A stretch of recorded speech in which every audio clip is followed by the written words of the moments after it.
নিজেকে ব্যস্ত রাখা এটাই সবথেকে বড় নিজেকে শান্তিতে রাখার একমাত্র উপায়। তো হ্যালো এভরিওয়ান, আমি রিমি, আমার একটি নতুন ব্লগে আপনাদের স্বাগত। আমাদের জেনারেশনের বিবাহিত মেয়েরা বিশেষ করে অধিকাংশদেরই মুখে শুনেছি যে তারা ডিপ্রেশনে ভুগছে বা তাদের কোনো কিছু ভালো লাগে না, কোনো কিছুতে শান্তি পায় না। যখনই আমরা নিজের সাথে লড়াই আর করতে পারি না, তখনই আমাদের আর কোনো কিছু ভালো লাগে না, মনে হয় যেন আমরা ডিপ্রেশনে ভুগছি। আমিও খানিকটা তাদের মধ্যেই পড়ি।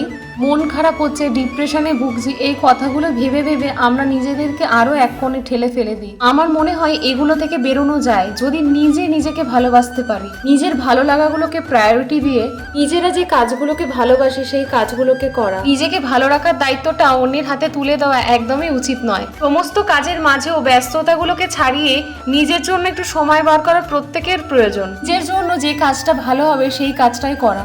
আসলে আমাদের জেনারেশনটা না ডিপ্রেশনের ওষুধ খেলে নিজের ক্ষতি হবে সেটা জানার পরেও পরের ক্ষতি চাইতে পারে না।